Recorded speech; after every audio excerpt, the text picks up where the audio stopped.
Good morning बच्चों, कैसे हो आप सभी लोग। चलिए बच्चों स्टार्ट करने जा रहे हैं आज का लेक्चर। बच्चों आज का लेक्चर स्टार्ट करने से पहले थोड़ा सा आप लोगों को बता दूं अभी तक हम क्या क्या पढ़ चुके हैं। बेसिकली फर्स्ट चैप्टर का हम थर्ड फेज जो कि कंसंट्रेशन टर्म है, थर्ड फेज में एंट्री लेने जा रहे हैं। उससे पहले बता दूं पहले दो फेज क्या थे। बच्चों जब हमने ये पहला चैप्टर स्टार्ट किया था सबसे पहले हमने पढ़ा था what is your atomic mass. देखिए तीन फेज हैं, आइए समझिए। ये चैप्टर के some basic concept of your chemistry के बेसिकली तीन फेज हैं। फर्स्ट फेज में हमने क्या पढ़ा था, आपका atomic mass, molar mass, atomic mass, molar mass, molecular mass, what is your moles, इस टाइप की हमने बातें करी थी फर्स्ट फेज में। दूसरे फेज में हमने बात करी थी stoichiometry coefficient and it's calculation. बात समझ में आ रही है, stoichiometry coefficient and it's calculation.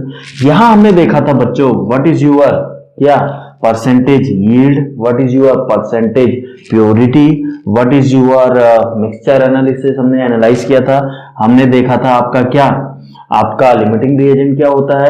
हमने बैलेंस केमिकल इक्वेशन के बेस पे बहुत सारे क्वेश्चन किए थे। तो ये सारी की सारी बातें आपकी यहाँ पे हमने एक पीओएसी टेक्निक भी सीखी थी। ये सारी का सारा आपका सेकंड फेज को बिलोंग करता है, that is mainly stoichiometry and it's calculation. अब तीसरा फेज जो आता है बच्चों that is the concentration terms, जो आज हम स्टार्ट करने जा रहे हैं। तो शैल वी स्टार्ट, चलिए आइए स्टार्ट करते हैं। आइए बच्चों सुनिए सबसे पहले कंसंट्रेशन टर्म्स। ये चैप्टर बेसिकली फर्स्ट चैप्टर का थर्ड फेज है। यहां पे बच्चों आप लोग सॉल्यूशन से हम स्टार्ट करने जा रहे हैं। आप लोग जानते हैं व्हाट इज सॉल्यूशन। सॉल्यूशन सब लोग जानते हैं, घर में आपने एक गिलास में थोड़ा सा चीनी मिलाते हो, उसे घोल देते हो, क्या मिला देते हो, फिर क्या चीनी दिखती है, शुगर दिखती है उसके अंदर? बिल्कुल नहीं दिखती है, यानी आपकी शुगर कंप्लीटली उसके अंदर घुल चुकी है पानी के अंदर। तो बच्चों यहाँ पे जो आपका प्रोडक्ट बना उसको आप बोलते हो सॉल्यूशन। तो सॉल्यूशन क्या है, आपका शुगर से मिलके बना है प्लस वाटर से मिलके बना है। तो आइए यहाँ पे एक को हम बोलते हैं सॉल्यूट, एक को बोलते हैं सॉल्वेंट। इन दोनों से मिला के क्या बन गया आपका फाइनल सॉल्यूशन। क्या आपको बात समझ में आ रही है? तो आइए समझते हैं सॉल्यूशन की। अगर हम बात करें सॉल्यूशन की बच्चों, अगर हम बात करें तो सॉल्यूशन आपका दो चीज से मिलके बनता है। The first one is your solute, the second one is your solvent.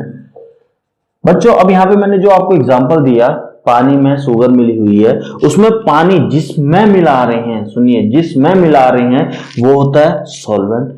या जो अमाउंट, जो चीज आपका जनरली ज्यादा अमाउंट में होता है उसको आप सॉल्वेंट बोलते हैं। जिसमें मिला रहे हैं वो है सॉल्वेंट। जिसको मिला रहे हैं, चीनी को मिलाया, शुगर को मिलाया, या यूं बोल दीजिए जो चीज आपकी कम क्वांटिटी में होती है उसको आप क्या बोलते हैं, सॉल्यूट इन जनरल। आइए समझिए।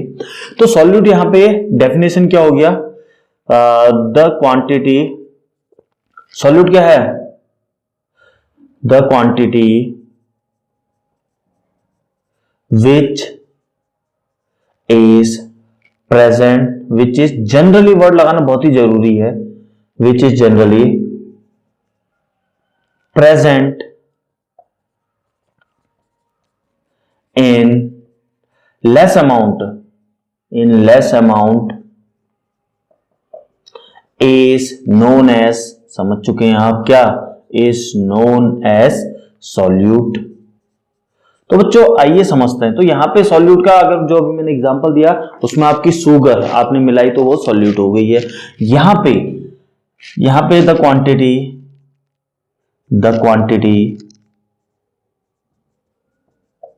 which is present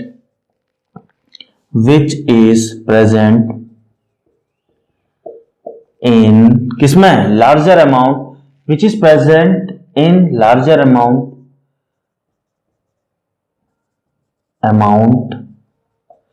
is known as क्या, solvent.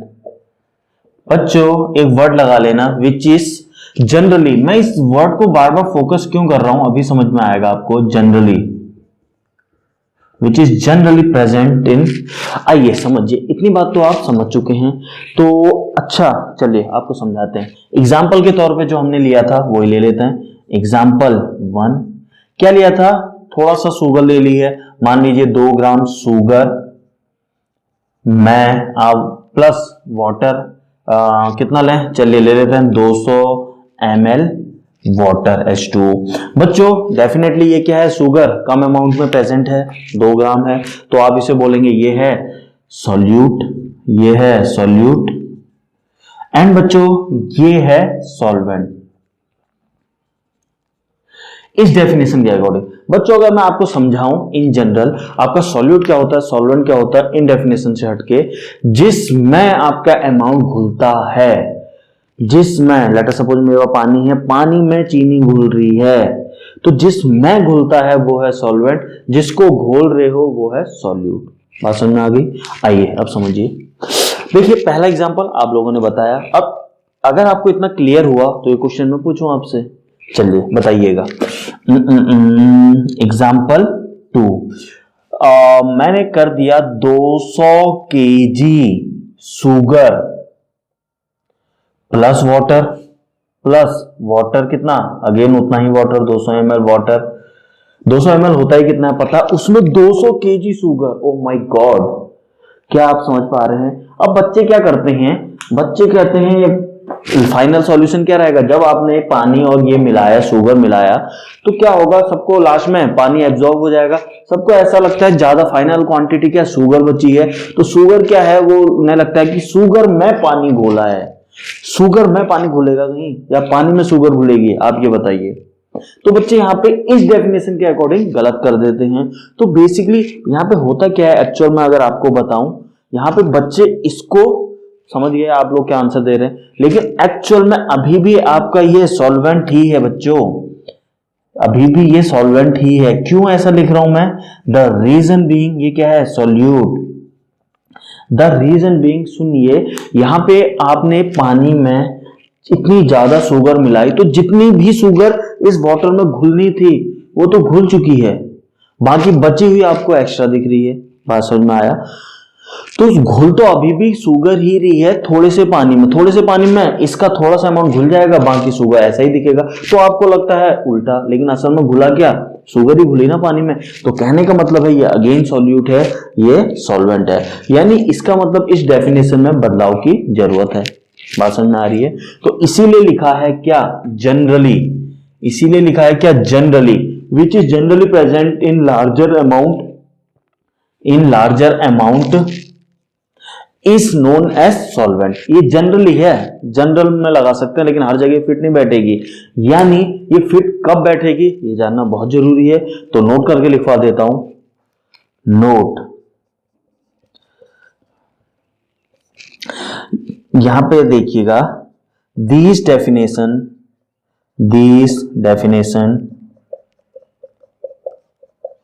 are valid only if nature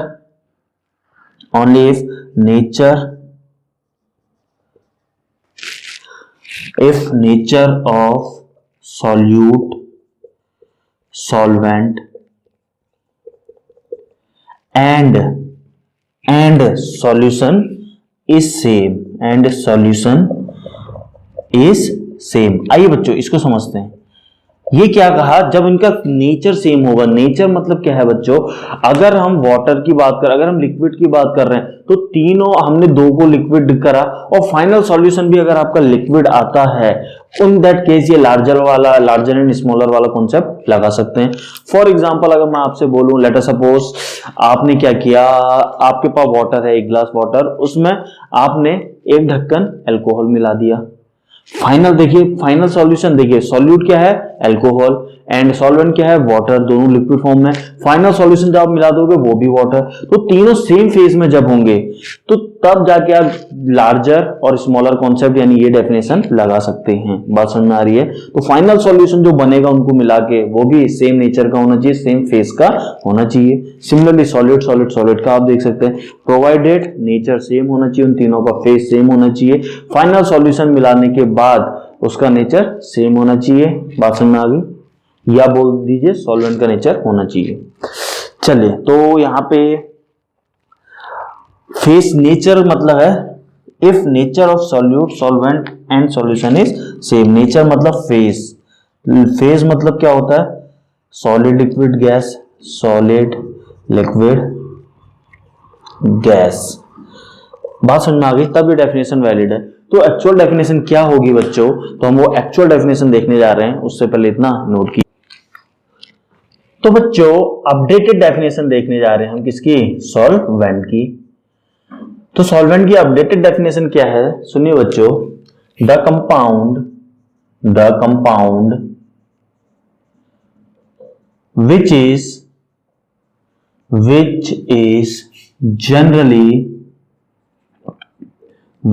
generally present in larger amount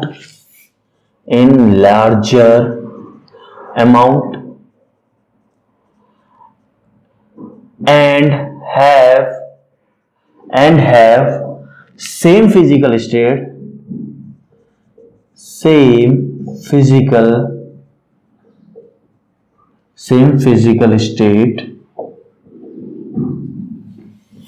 as that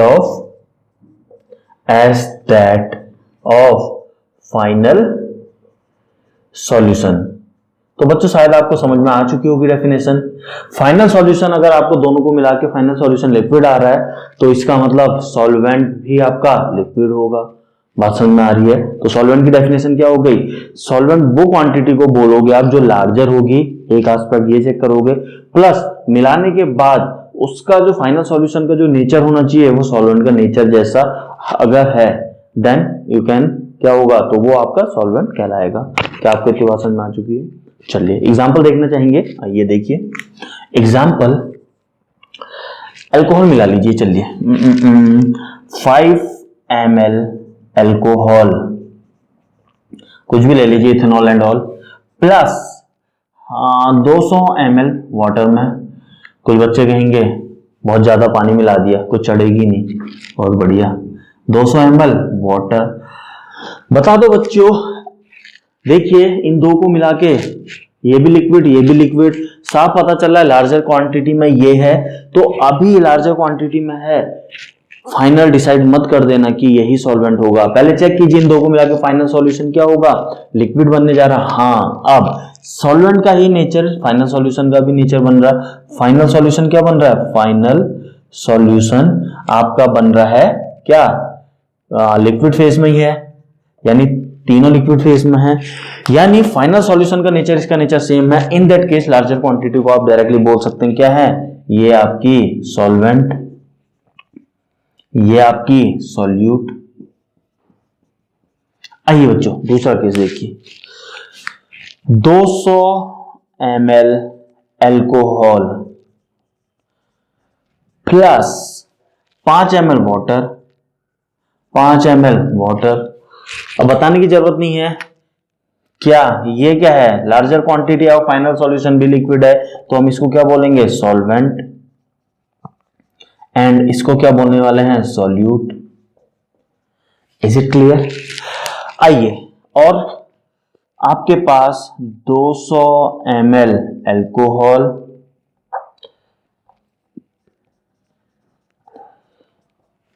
and 200 ml water.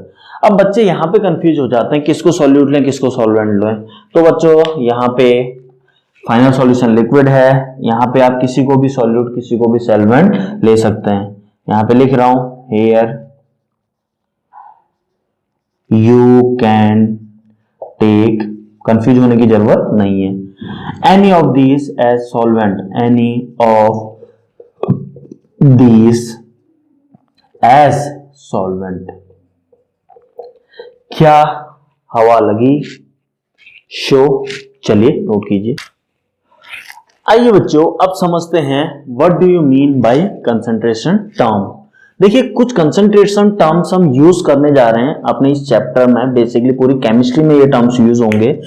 ये टर्म्स हम यूज क्यों करते हैं, बेसिकली ये टर्म्स हम इसलिए यूज करते हैं to tell the amount of amount of क्या solute as well as solvent in solution.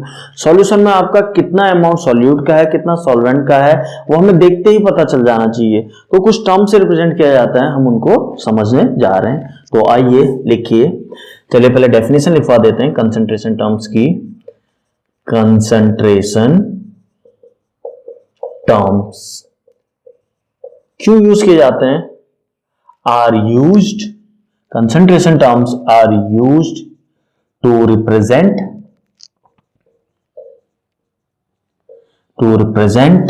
amount of solute and solvent in a given solution। तो बच्चों इतना समझ में आ चुका होगा हम ये पढ़ क्यों रहे हैं। तो बच्चों अब हम जब ये पढ़ेंगे तो ये बहुत सारे टर्म्स हम सीखने जा रहे हैं नए नए, तो आप पीछे के भूलते रहेंगे, तो कोशिश कीजिएगा उनको रिकॉल करने की कोशिश कीजिएगा। आइए पहला जो कंसंट्रेशन टर्म हम पढ़ने जा रहे हैं, that is first concentration term, that is known as weight by weight percent, या बोला जाता है वेट, या बोला जाता है मास परसेंट, और इसको डायरेक्ट बोल देते हैं और वेट परसेंट बोल देते हैं, और मास परसेंट बोल देते हैं। मास परसेंट किसका? ऑफ सॉल्यूट का। बच्चों ज्यादातर, पहली बात मैं ऑलरेडी आप लोगों को बता चुका हूं, क्या आप लोगों को मैं ये बता चुका हूं, केमिस्ट्री में हम मास एंड वेट, ये दो टर्म, मास को एम से रिप्रेजेंट करते हैं, वेट को डब्ल्यू से। ये दोनों का अगर आप देखेंगे, दोनों में बहुत बड़ा डिफरेंस है, एक फोर्स की यूनिट बनती है और एक मास केजी बनती है। बट केमिस्ट्री में आप इनको अपनी सुविधा के अनुसार डायरेक्टली यूज कर लेते हो मास की जगह। यहाँ मतलब अगर मैंने बोल दिया 200 ग्राम, उसको डब्ल्यू से रिप्रेजेंट करते हो या एम से, एक ही बात है। केमिस्ट्री में कंफ्यूज होने की जरूरत नहीं है, एक्सक्यूज। इतनी बात क्लियर है। चलिए, तो बच्चों क्या मतलब है इसका, वेट बाई वेट परसेंट और वेट परसेंट और मास परसेंट ऑफ सॉल्यूट? इसका मतलब है mass of solute present in कितना 100 ग्राम सॉल्यूशन। ये बहुत इंपॉर्टेंट है। 100 ग्राम सॉल्यूशन में आपका सॉल्यूट कितना अमाउंट है वो हमें ये रिप्रेजेंट करता है। बात समझ में आ गई? आइए समझिए, इसका मतलब ये हो गया बच्चों। आइए समझिए, लेट अस सपोज मेरे पास है, मैं लिख रहा हूं वेट, या वहां चलिए वेट ही लिखते हैं, weight of solute in W solution, SOL means solution, weight of solute in इतना solution, W solution equals to, मान लेते हैं मेरे पास W solute है। मैंने बोला, क्या बोला? मैंने बोला मेरे पास एक W सॉल्यूशन है, पूरे सॉल्यूशन का वेट W है, उसमें सॉल्यूट का amount let us suppose W solute है। वही लिखा, if weight of solute in W solution में इतना है सॉल्यूट, तो बच्चों तो 1 ग्राम में कितना होगा? इतना W सॉल्यूशन ग्राम लिखिए, काम कीजिए, W सॉल्यूशन ग्राम में कितना है इक्वल्स टू W सॉल्यूट। बात समझ में आ रही है? W solute. तो बच्चों 1 ग्राम में कितना हो जाएगा? वेट ऑफ सॉल्यूट इन 1 ग्राम में कितना हो जाएगा? 1 ग्राम सॉल्यूशन में, 1 ग्राम सॉल्यूशन में कितना हो जाएगा? वो हो जाएगा ये डिवाइडेड बाई ये, W solute divided by W solvent. बच्चों ये तो 1 ग्राम, अगर सॉरी W सॉल्यूशन, बच्चों ये तो 1 ग्राम में निकाला आपने, 1 ग्राम सॉल्यूशन में। अब आपसे पूछा जा रहा है डेफिनेशन के according, mass of solute present in 100 gram solution. 1 ग्राम में आपका इतना है, तो 100 ग्राम में कितना होगा? Multiply by 100। तो weight of solute in 100 gram solution कितना हो जाएगा? Into 100, solute divided by solution into 100। This is ये आपका फाइनल आ गया। अब इसी टर्म को आप क्या बोलते हैं, इसी को आप बोलते हैं क्या, W/W%। इसी को आप बोल देते हैं क्या, वेट बाय वेट परसेंट। क्या आ गया फॉर्मूला आपका, weight of solute divide by weight of solution into 100। तो वेरी वेरी इंपॉर्टेंट रिलेशन। बच्चों यहाँ पे बात सुनिए, बच्चे क्या गलती करते हैं, एक तो वो यहाँ पे W solute bye W solvent लिखने की आदत हो जाती है। पहली बात, विद रिस्पेक्ट टू सॉल्यूशन आप चेक कर रहे हैं सॉल्यूट का अमाउंट कितना है। दूसरी बात, बच्चे सोचते हैं ये 100 जो आया है क्योंकि परसेंटेज कैलकुलेट करना है इसलिए मल्टीप्लाई बाय 100 करा है। क्या ऐसा है? बिल्कुल नहीं, क्योंकि 100 ग्राम में चेक करना था, 1 ग्राम में इतना तो 100 ग्राम में, इसलिए ये 100 आया है 100 ग्राम में निकालने के लिए। इसको ये मत समझना परसेंटेज में कन्वर्ट करने के लिए। यहाँ पे बच्चे बहुत गलती करते हैं, बता रहा हूं अभी आपको, फोकस इसीलिए कराया जा रहा है इन चीजों में। क्या आपको बात समझ में आई? तो ये आपका रिलेशन आ गया wait by weight percent of. अब समझिए, एग्जांपल देखना चाहते हैं तो देखिए, देखेंगे, चलिए देखिए एग्जांपल, स्पेस प्रॉब्लम।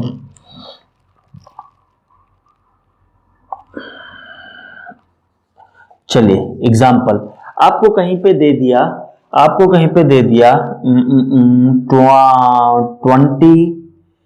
तो चलिए 2 लीजिए, 2 ग्राम 2W/W% NaCl सॉल्यूशन दे दिया। ये डेफिनेशन लिखी है। इसका मतलब क्या है बच्चों, समझने की कोशिश करना। इसका मतलब है NaCl का सॉल्यूशन है, यानी उसमें NaCl पड़ा हुआ है, तो सॉल्यूट क्या है, NaCl है। तो NaCl कितना है, इसको देख के यहां से कंक्लूजन ये निकलता है कि 2 ग्राम NaCl है, यानी सॉल्यूट कितना है मेरा, W सॉल्यूट। इसका मतलब क्या होता है बच्चों, 2 ग्राम मेरे पास सॉल्यूट है जो कि यहाँ पे NaCl है। W सॉल्वेंट क्या होता है बच्चों, सॉल्वेंट क्या होता है, 100 ग्राम। इसका मतलब क्या है, 100 ग्राम सॉल्यूशन में, यानी सॉल्यूशन 100 ग्राम रहा होगा, उसमें सॉल्यूट 2 ग्राम है, तो 100 ग्राम क्या है, सॉरी सॉल्यूशन, सॉल्वेंट नहीं सॉल्यूशन, 100 ग्राम सॉल्यूशन, 100 ग्राम सॉल्यूशन में 2 ग्राम आपका सॉल्यूट है। अब अगर आपसे पूछा जाए सॉल्वेंट का कितना होगा, आपको पता है सॉल्यूट प्लस सॉल्वेंट मिला के सॉल्यूशन बनता है, तो यहां से आप आराम से निकाल लेंगे सॉल्वेंट कितना रहा होगा, दोनों को माइनस कर दीजिए, 100 माइनस 2 98 ग्राम। क्या बच्चों आपको इतना समझ में आया? तो मतलब इसको देखते ही आपके दिमाग में आनी चाहिए बात, 100 ग्राम सॉल्यूशन रहा होगा, उसमें 2 ग्राम आपका NaCl है या सॉल्यूट है, और सॉल्वेंट निकालना है तो दोनों को माइनस कर दो। सिर्फ इतना देखते ही आपका माइंड पे क्लिक कर जाना चाहिए, इसीलिए इसको लिखा जाता है। बार बार इतनी सारी डिटेल तो लिखेंगे नहीं, सिर्फ इतना सा टर्म लिखा हुआ दिखेगा आपको, कहीं पे 1.5, कहीं पे 2, कहीं पे 5, कहीं पे 10 W/W%। बात समझ में आ रही है? देखते ही ये सारी इंफॉर्मेशन क्लिक कर जानी चाहिए आपके माइंड में। तो इन तीनों टर्म में से सबसे ज्यादा टर्म यही आपको दिखाई देगा W/W%, वरना सबका मतलब क्या है, सेम है। Is it clear? एग्जांपल और देखेंगे अभी, उससे पहले थोड़ा और कंसंट्रेशन टर्म समझते हैं। Next term is your weight by volume. क्या है, wait by volume percent of solute. Heading डाल सकते हैं आप लोग अगर चाहें तो, वेट बाय। सेकंड टर्म आइए देखते हैं। Second term is your weight by volume percent of solute। आइए समझिए क्या है इसका मतलब। इसका मतलब है mass of solute in volume in 100 ml solution. पहले वहां पे 100 ग्राम सॉल्यूशन था, ये डिफरेंस है, मिक्स मत कीजिएगा चीजों को। 100 ml सॉल्यूशन, तो जैसे वहां हमने डेफिनेशन निकाली थी वैसे ही आना है, बट डिफरेंस क्या आएगा, नीचे वॉल्यूम आ जाएगा। तो वेट बाय वॉल्यूम परसेंट जो आपका निकल के आने वाला है किसका, डेफिनेटली सॉल्यूट का।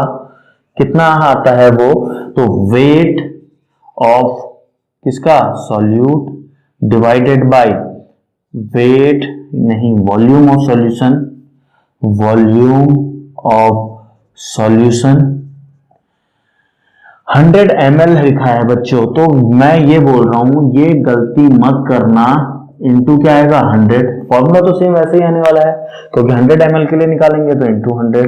यहाँ पे मैं इसको अलग से रेड कलर से इसलिए लिख रहा हूँ बच्चों, बच्चे गलती कर देते हैं, यहाँ पे लीटर में ले लेते हैं वॉल्यूम और आंसर उनका गलत आ जाता है। डेफिनेशन के अकॉर्डिंग 100 ml में बताओ कितना आपका सॉल्यूट का मास है।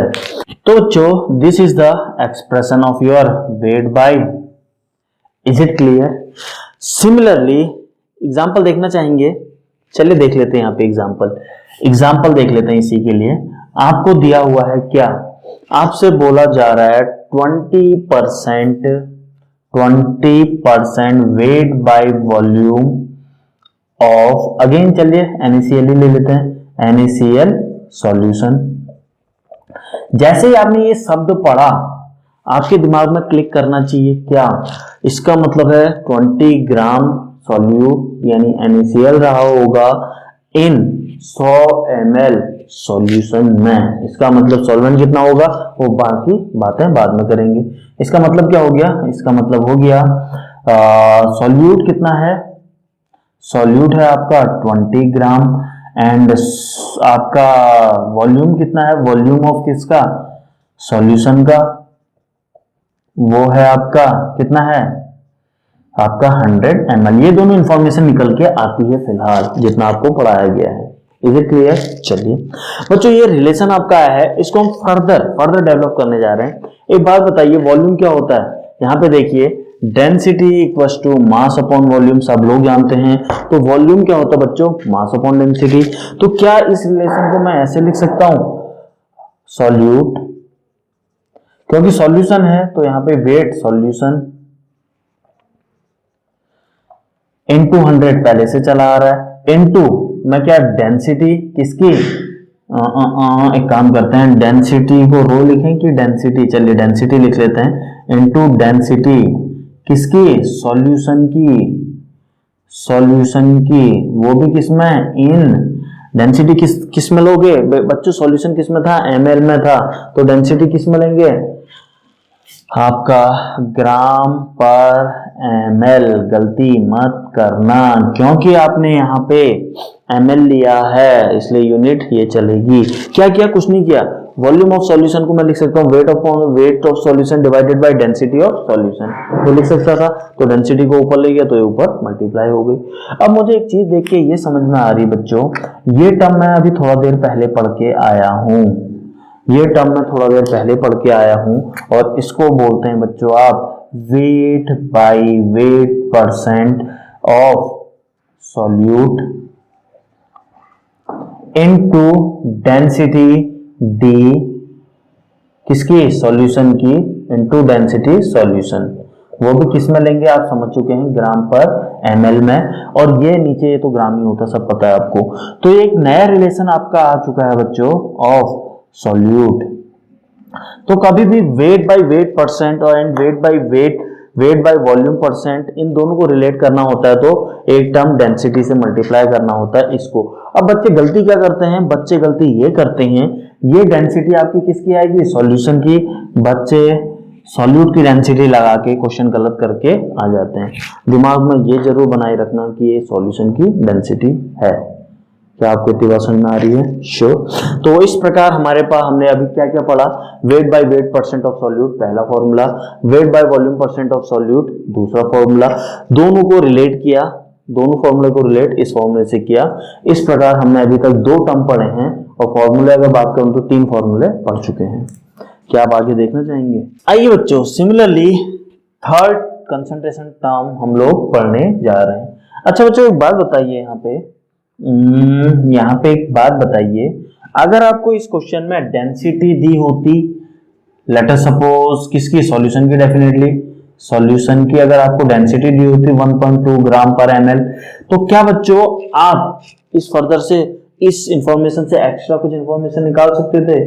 Definitely yes. क्या आपको डेंसिटी ऑफ सॉल्यूशन दी हुई है, यहां देखिए वॉल्यूम ऑफ सॉल्यूशन आपको पता है, तो आपको पता है density equals to mass upon volume होता है, तो वेट ऑफ सॉल्यूशन निकाल सकते हो या नहीं? वेट ऑफ सॉल्यूशन क्या हो जाएगा, डेंसिटी इंटू वॉल्यूम। डेंसिटी है आपकी 1.2, सॉल्यूशन है 100 ml, यानी हो गया ये आपका 120 ग्राम। तो क्या हो गया बच्चों, अब समझो ये इंफॉर्मेशन दी थी, सॉल्यूट 20 ग्राम है, इसमें सॉल्यूशन 120 ग्राम है, ये दो इंफॉर्मेशन निकाल पाए। इस प्रकार सॉल्यूशन पता है, सॉल्यूट पता है, तो सॉल्वेंट कितना ग्राम होगा, डिफरेंस ले लीजिए, आपका सॉल्यूट का अमाउंट भी आ जाएगा। Is it clear? चलिए, तो बच्चों अभी तक हम कितने टर्म पढ़ चुके हैं? अभी तक हम 2 कंसंट्रेशन टर्म पढ़ चुके हैं। टोटल आपके 7 कंसंट्रेशन टर्म है मेनली, एक एक करके सब पढ़ेंगे, और उसके बाद धमाकेदार बल्लेबाजी मींस न्यूमेरिकल करेंगे एक एक करके अच्छे लेवल के। आइए, तो यहां पे बच्चों तीसरा कंसंट्रेशन टर्म हम देखने जा रहे हैं, that is your volume by volume percent of solute. बच्चों जैसे अभी हमने उन्हें डिफाइन किया था इन अ सिमिलर मैनर, इसका भी रिलेशन क्या होने जा रहा है, वो होने जा रहा है, लिख लेते हैं चलिए यहीं पे, volume by volume percent of solute. क्या है, वॉल्यूम ऑफ सॉल्यूट